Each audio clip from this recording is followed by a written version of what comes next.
hoy venimos a hablar de un libro que habla de las masculinidades, de por qué, ¿no? Del porqué de esa reacción tan fuerte hacia el feminismo, ¿no? Esa reacción antifeminista que aquí, de hecho, hemos comentado muchísimo. Para empezar, quiero preguntarte cómo se te ocurrió, por qué te dio por meterte en este berenjenal, porque es un tema que se las trae bastante. Sí, sí, algún día todavía me pregunto a cuento de qué, pero bueno, un poco de casualidad llegué al campo de la teoría sobre masculinidades, ¿no?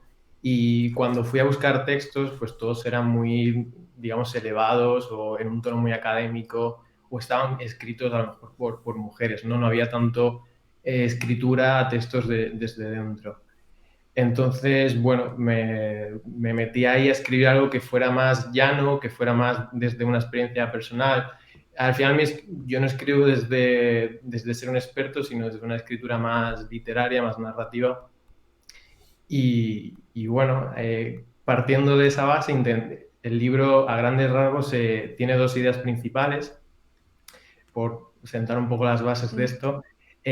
Quizá el primero sería tomar cierta distancia del feminismo, no por en ningún caso rechazándolo, sino buscando, digamos, una participación más proactiva del hombre en el género, ¿no? Si pensamos en el género como una casa, pues la masculinidad, su papel en esa casa no es eventual, no está ahí en esta idea que conocemos un poco todos de yo cuando paso por aquí ayudo, ¿no? Y mientras que las mujeres, históricamente, el feminismo ha interrogado mucho la idea de la feminidad, los hombres hemos asumido que la masculinidad era una cosa pues, que era perfecta, ¿no? Que había que aspirar a ella y hemos estado ahí toda la vida.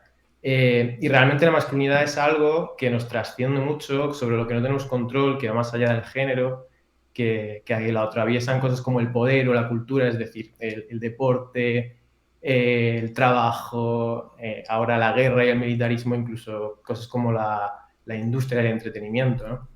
Entonces, eso me lleva un poco a la segunda idea principal del libro, que es esta visión colectivista de la masculinidad, como algo sobre lo que no tenemos tanto control, ¿no? Mm. Eh, igual de la feminidad, ¿no? Pero la feminidad, el feminismo se ha encargado de cuestionarla. Sí, En esto cambio, que comentas, ¿no? Que es verdad que los hombres no habéis tenido un proceso como el feminismo, quizás de ahí el desconcierto, quizás de ahí el no entender y quizás de ahí el no saber ubicarse, ¿no? También de muchos hombres, especialmente jóvenes. sí, sí, absolutamente. A mí me interesaba al final, porque cuando hablamos de masculinidad muchas veces no sabemos dónde situarla o de qué estamos hablando. Entonces, a mí me interesaba separar un poco la masculinidad del individuo, ¿no? Eh, Creo que la masculinidad no es algo que los hombres elijan en primera instancia, ¿no? Es algo que al final, por así decirlo, padecemos. Es verdad que muchos luego lo abrazan y se convierte en su motor de vida. Pero a mí me gusta, por ejemplo, una analogía con el tema del cambio climático, ¿no? Sabemos que la culpa del cambio climático tiene unos responsables claros, que son las grandes corporaciones, los ricos, países que basan su motor económico en contaminar, pero en cambio situamos un montón de ansiedades y de culpa en el individuo, ¿no?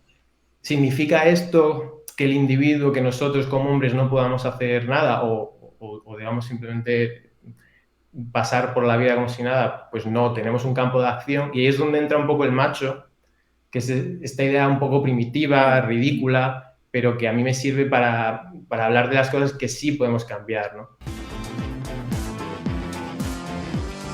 Spanish Revolution.